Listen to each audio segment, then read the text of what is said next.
La batería removible era una solución simple y democrática, que te daba el control sobre tu celular al permitirte intercambiarla en un instante para tener energía al máximo o reemplazarla en cualquier lugar por unos cuantos dólares. Pero poco a poco, eso se fue acabando hasta que la industria le puso fin con los diseños de celulares sellados bajo la excusa de delgadez y la resistencia. Así llegaron los reemplazos sumamente caros en centros autorizados o talleres de terceros, los desastres térmicos por exprimir el espacio físico interno como las bombas que hizo Samsung en 2016, o incluso los escándalos por el rendimiento intencionalmente reducido en equipos usados de Apple. Lo peor de todo es que algunos fabricantes comenzaron a implementar candados por software para que tu teléfono rechace una pila nueva si no pagas directamente en su propia red de reparación. Por eso, hoy veremos cómo las grandes marcas conspiraron para aniquilar a la batería removible y adueñarse por completo de tus dispositivos. Si eres tan viejo como yo, seguro recuerdas que hace un montón de tiempo existían las famosas baterías de Nokia BL5C, una celda pequeñita de litio con los típicos 3 contactos dorados, y con la calcomanía de Nokia con ese efecto como holográfico. Bueno, técnicamente esta era la batería estándar de docenas de modelos distintos de Nokia, desde básicos como el 1100 hasta en pre-smartphones con Symbian, pero incluso te la encontrabas en otros aparatos chinos como bocinas o juguetes, y existían versiones con capacidad de hasta 1050 mAh.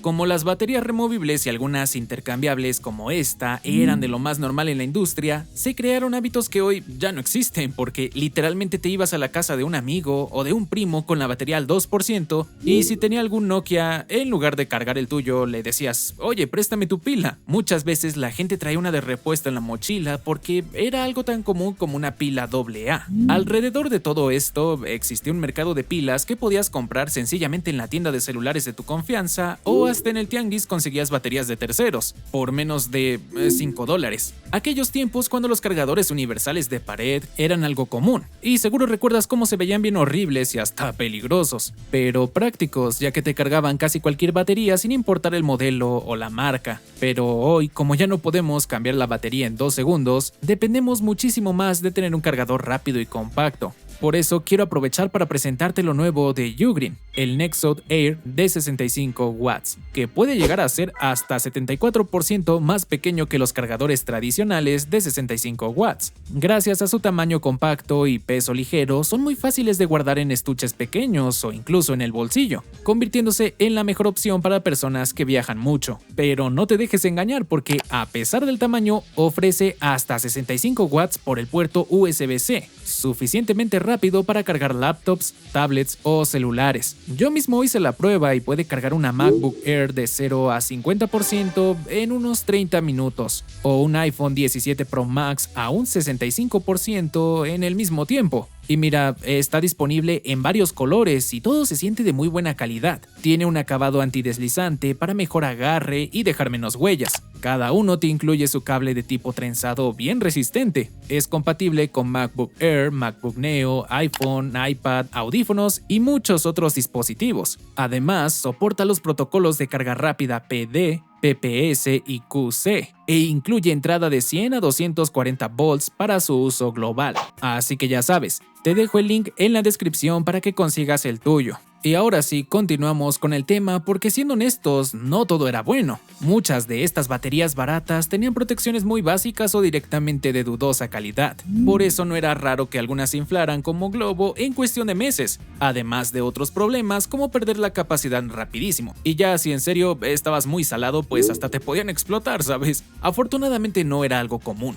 Pero creo que incluso con esas desventajas, la solución era absurdamente simple en comparación a como lo es hoy. Porque si te fallaba o simplemente querías una de repuesto, solo ibas a comprarte otra sin necesidad de perder garantía en tu celular o pagar un servicio extra a un técnico. Más allá de la comodidad, lo que esto nos hacía ver es que el celular era tuyo, que podías abrirlo para intervenir o aunque sea chismear a ver qué traía con solo quitar la tapita. Si no sabías mucho qué hacer, pues veías tornillos o los típicos clips de plástico que hacían contacto con la tapa. Algunos componentes como el de la tarjeta SIM, la etiqueta esa donde venía la información del email y el modelo exacto del teléfono. A diferencia de cómo es un teléfono hoy, ya parece que ni tienes derecho de moverle y que todo es secreto. Ahora, debes de saber que este ecosistema no solo desapareció porque la tecnología fuera incompatible con él. Como siempre nos han han querido hacer creer. Todo esto se hizo con una historia muy bien construida para engañarnos.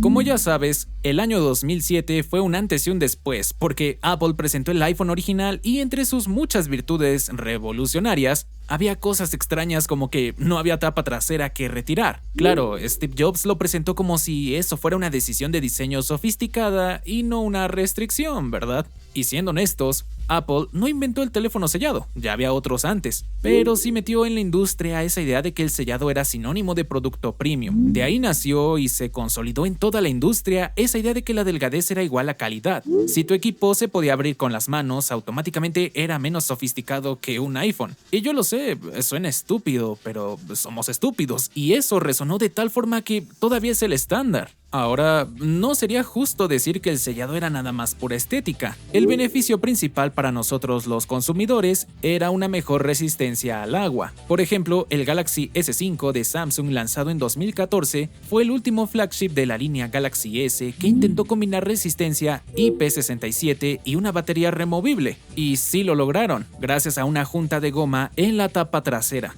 Pero había condiciones como que el usuario tenía que colocar bien esa gomita cada vez que abriera la tapa trasera, que además se desgastaba y se llenaba de polvo. Entonces un sellado con adhesivo industrial realmente sí ofrece una protección consistente y duradera. Es mejor. Sin embargo, el argumento técnico para la industria era también por la geometría, ya que cuando el chasis del celular no tiene que acomodar una batería rectangular desmontable con tapa y clips, los ingenieros pueden diseñar baterías en otras formas raras como en L o en escalones que aprovechan cada espacio raro del equipo de la mejor forma. Por ejemplo, el iPhone X ya usaba ese diseño en L, con un paquete de 2 celdas para maximizar la capacidad sin aumentar el grosor, que en esos años no sé por qué estábamos tan obsesionados con lo fino y delgado. Digo, ahorita cualquier celular está bien pinche grueso y parece ser que a nadie le importa. Aunado a esto, también estaba el problema de las cargas rápidas de 60 watts o más, ya que si no lo habías pensado, esto también complicaba bastante el diseño térmico y eléctrico, que sí, no es imposible implementarlo con baterías removibles, pero sí exige conectores con tolerancias y protecciones mucho más serias que los de una batería sostenida por contactos de presión simples como en los viejos teléfonos. Como ves, no podemos decir que todo fue basura. El sellado tenía sus ventajas reales. El problema es que convenientemente esas ventajas les favorecían muchísimo más al modelo de negocio de la industria, y los cambios de postventa fueron enormes. Antes de que se llenaran los equipos, marcas como Samsung o LG no tenían grandes ganancias de los centros de servicio autorizados por cambiar baterías, ya que cualquiera podía hacerlo en 2 segundos, y si no, les hubieras mentado la madre. Ahora, el servicio postventa se volvió parte importante del negocio, ya que te venden más garantías extendidas, seguros, diagnósticos, programas oficiales de reparación y hay más centros autorizados. Sí, cosas que por ejemplo Apple siempre tuvo, ¿verdad?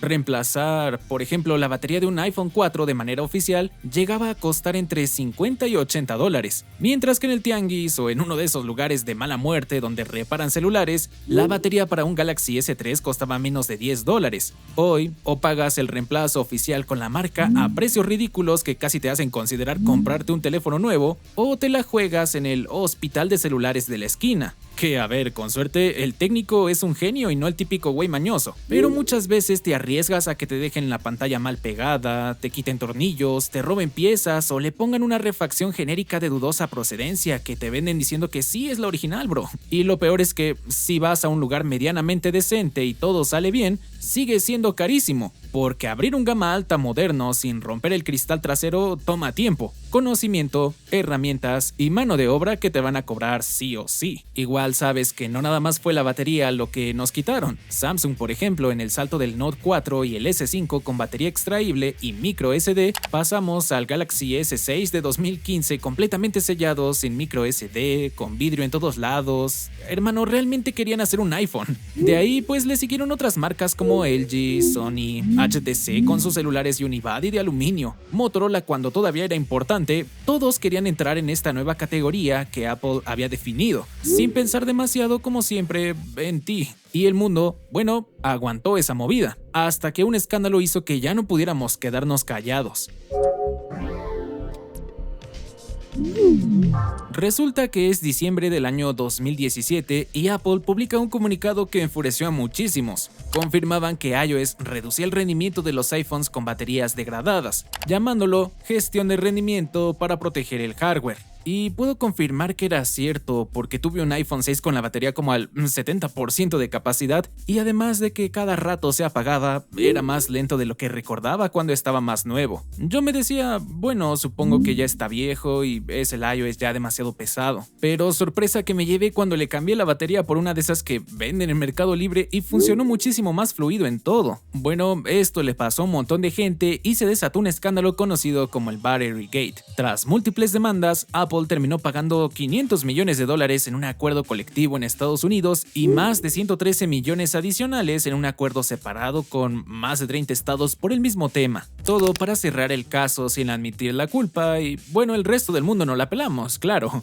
Aún así, el escándalo de Apple aceleró más lo que ya se estaba cocinando: el movimiento de derechos a reparar, que llevaba años intentando meter presión legislativa en Europa y en Estados Unidos, para tener leyes que obligaran a los fabricantes a ofrecer piezas de repuesto y manuales de servicio. Pero sin duda, en Europa se llegó aún más lejos, ya que a partir de 2027 va a haber reglas de ecodiseño que empujen a los smartphones a ser más reparables y a que la batería pueda reemplazarse sin destruir el equipo. Bueno, eso suena demasiado bien, pero no significa que necesariamente volvamos a la batería removible tipo Nokia, ya que la propia norma también dejó una salida si el fabricante demuestra alta durabilidad de batería y resistencia IP67. En concreto, si la batería mantiene cerca del 83% de su capacidad tras unos 500 ciclos de carga y el 80% tras 1000 ciclos completos, el fabricante puede argumentar que su diseño sí cumple con la norma, aunque la batería no sea removible por el usuario.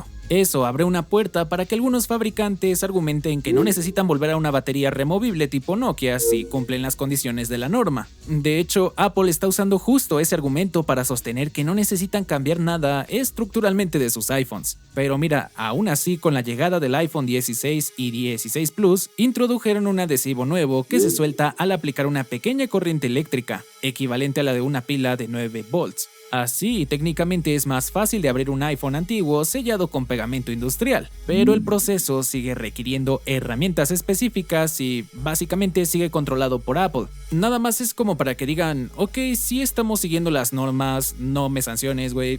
El contraste increíble en toda esta historia es Fairphone, que por si no lo sabías, es un fabricante que convirtió la reparabilidad en su identidad de marca. Por ejemplo, varios de sus modelos han conseguido puntuación perfecta en iFixit, usan tornillos estándar, las piezas están documentadas, hay stock de piezas oficial, hay manuales y tutoriales públicos. Y sí, el resultado pues tal vez no sea el más hermoso, ¿verdad?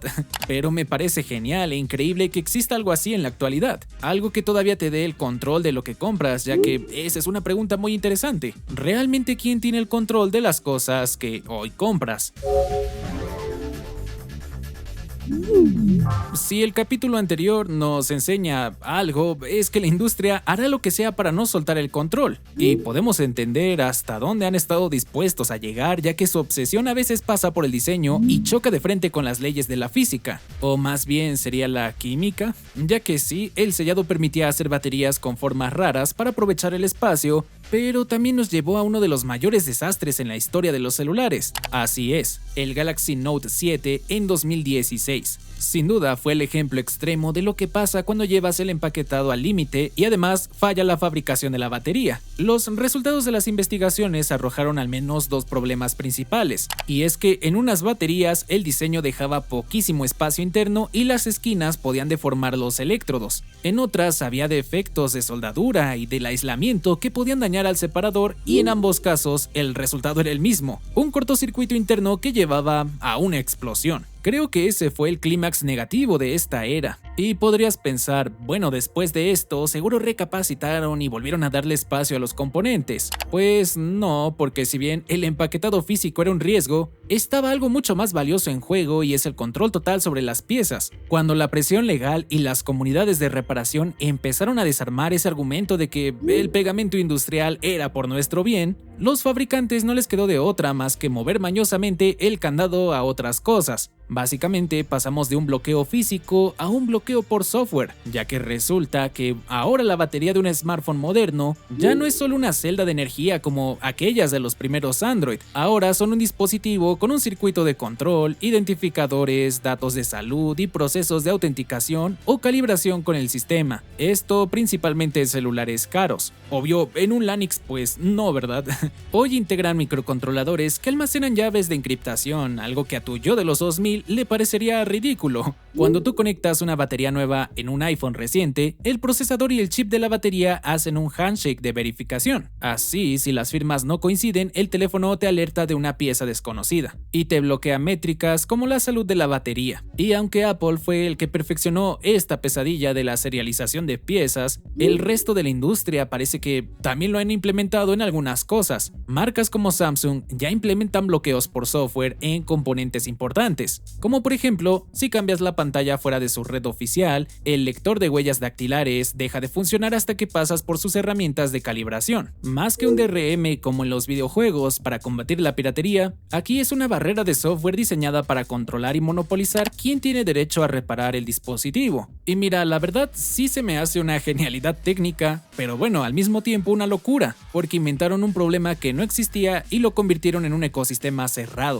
Hoy, aunque las leyes los obligan a dejar todavía reparar tu teléfono en ciertas regiones del mundo, el proceso sigue pasando por sus asistentes de diagnóstico y el hardware tiene que pedir permiso a sus servidores para funcionar. Creo que en resumen de todo el video, perdimos más que la tapa de plástico y una batería removible, ya que hoy, más que nunca, compramos celulares con fecha de caducidad gracias a la obsolescencia programada, pero lo peor es que en secreto se comunican con las marcas para validar cosas como piezas y la mayoría de la gente ni se entera de esto, porque igual no les importa, ¿sabes? Pero cuéntame en los comentarios cuántos celulares tienes en el cajón con la batería muerta. Si este fue el motivo por el que adquiriste un nuevo celular, ¿extrañas esa época donde podías cambiar la batería en 2 segundos o estás bien con la forma en cómo se maneja todo hoy? Me gustaría leerte.